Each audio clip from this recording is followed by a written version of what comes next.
입찰시 주의사항입니다. 지금은 기억하지 마시고요. 아마 우리 경매 시험에서 단 한 번도 빠지지 않고 나온 항목입니다. 매 시험 볼 때마다 최소 한 문제에서 두 문제가 나온 영역이에요. 이제 여기는 여기도 우리가 그냥 물리적 해석하면 돼요. 경매 대리 참석할 수 있죠. 그러면 대리는 뭘로 확인해야 돼요? 본인의 인감증명서와 인감도장이 필요해야 되고요. 그 다음에 경매는 1물건 1사건주입니다. 이게 원칙인데 예외적으로 이런 경우가 있어요. 채무자도 동일이고 채권자도 동일이 있는데 집단으로 담보를 설정하는 거죠. 우리 공동담보라고 하죠. 이럴 때는 원칙은 공담을 10채를 했다면 사건 번호 10개가 부여돼야 되는데 이렇게 되면 번잡스럽잖아요. 근데 이때는 편의상 사건 번호는 하나만 부여하고 물건 10개를 물건 번호 1에서 10으로 표기를 합니다. 그래서 우리가 이제 그런 물건에 들어갈 때는 사건 번호 위에 반드시 물건 번호도 기재를 해야 집행관이 혼선하지 않고요.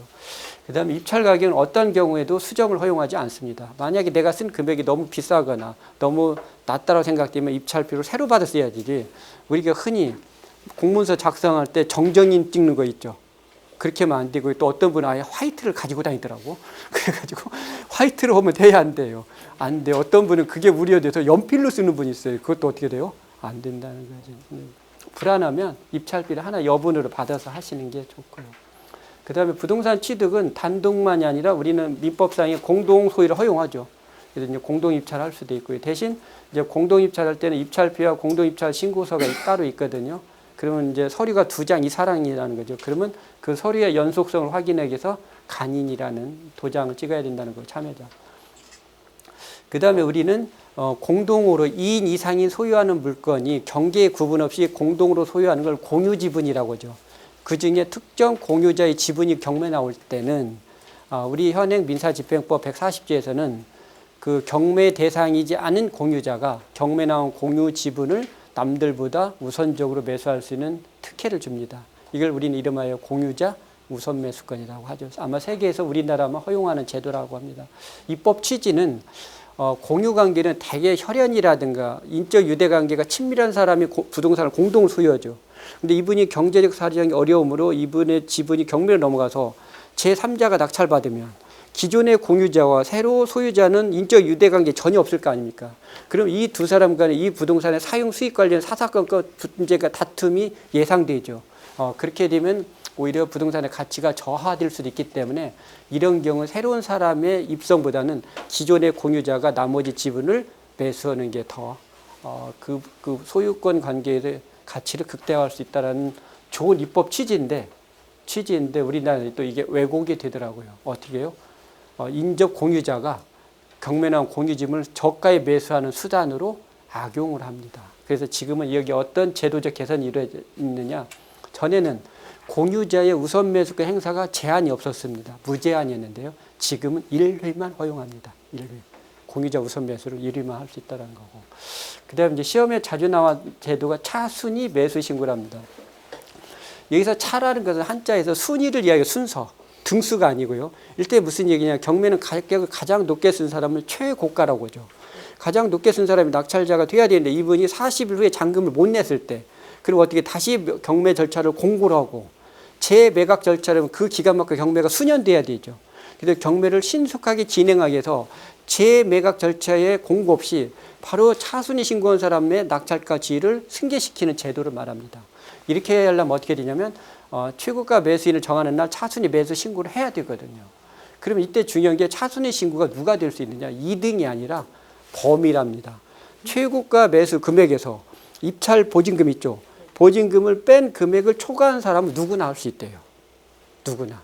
이제 이건 차순위를 등이 닮으면 2등만 하는 게 아니라는 거죠. 이제 예를 들면 이제 이런 거죠.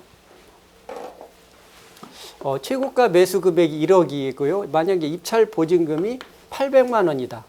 그러면 이 물건에 차순위 신고할 수 있는 사람은 2등이 9,700만 원이고 3등이 9,500만 원이고 4등이 9,200만 원을 쓰고 8,500만 이렇게 썼다면 이게 이론에 여십시 1등이잖아요.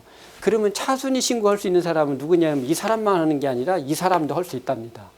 왜냐하면 1억에서 800만 원을 뺀 금액을 초과하는 것은 9,200만 이론 이상인 사람은 누구나 이론적으로 할 수 있으니까요. 그래서 여기에 해당이 되잖아요. 근데 이분은 못해요. 왜냐하면 이 조건에 어긋나서. 그럼 이제 이런 경우는 어떻게 되냐면 이 두 분이 똑같이 차순위신 그러면 이때는 이분이 된답니다. 승자승역에서. 근데 이분이 차순위 신고를 안 했다. 그러면 실제는 3등이지만 이분이 할 수 있답니다. 그러면 이분도 안 했다. 그럼 이분이 하냐? 이분은 못 한다는 거지. 네. 이분은 못 해요. 이 조건을 충족하지 못하니까.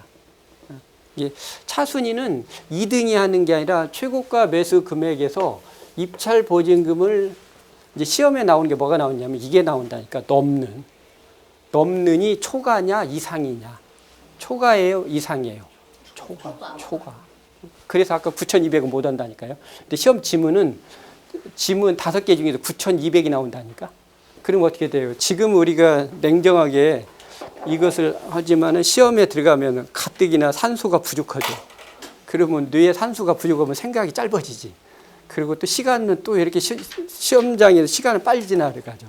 그러면 초입기에 몰려요. 그러면 어떻게 돼요? 여기에 우리가 끼우끼우 덜 수 있다는 거죠. 이분이 낙찰받은 당연히 법원에 납부해야 될 돈은 1억이죠. 이제 만약에 9,500을 차순위 신고한 사람이 이분이 잔금 납부를 포기했답니다. 그래서 이분이 차순위 신고를 했어요. 그러면 차순위 신고한 사람 납부할 금액이 1억이에요? 9,500만 원이에요? 9,500이랍니다. 그러면 이분은 500만 원의 어드밴티지가 생기니까 이분한테는 예측하지 못한 이익이지 않냐? 그렇게 생각하지 않는답니다. 이분한테는 이익이 될지는 우리는 모든 이익은 낙찰자 기준이 아니고 채권자와 채무자의 공평의 원칙에 접근한대요. 우리는 이 차순위 신고 금액에서 1억을 내거나 9,500을 냈을 때 채권자나 채무자가 이익을 해야 하면 안 돼요. 하면 안 돼. 근데 1억을 내든 9,500을 내든 채권자, 채무자 이익을 해야지 안 된답니다. 무슨 논 거냐면, 무슨 돼? 여기 500이 줄어들었는데 총량이 아니라는 거죠. 무슨 얘기냐면 맞습니다.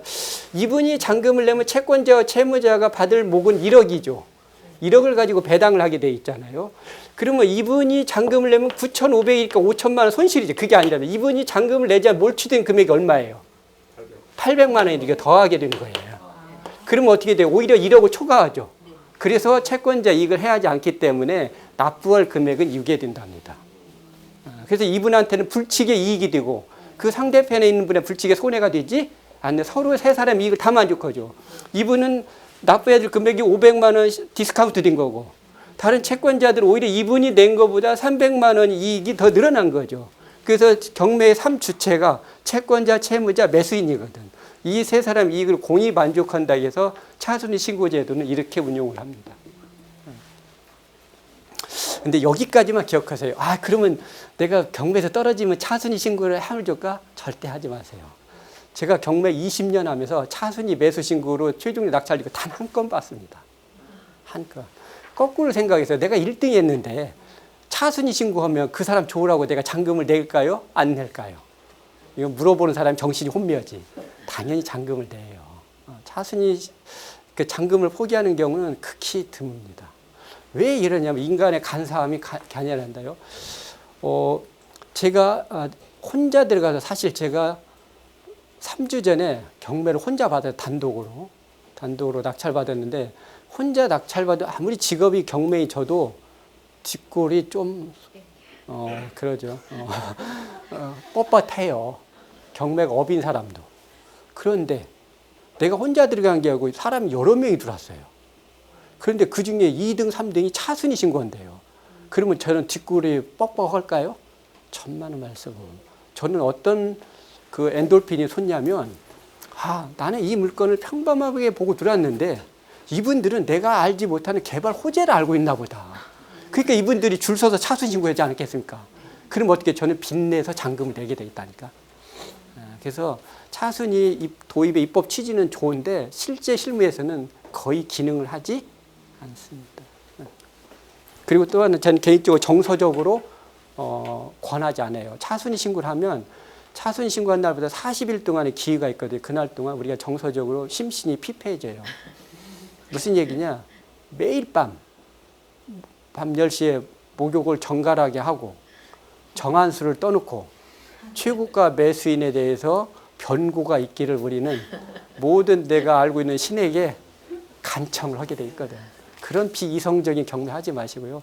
그럴 시간에 인터넷에 접속을 해서 물건을 검색해서 임장을 해서 당당하게 낙찰받는 게 좋은 거지 남의 불행을 나의 행복으로 하는 그런 확률상으로도 0.001% 되지도 않는 거에 의존하지 말라는 거죠.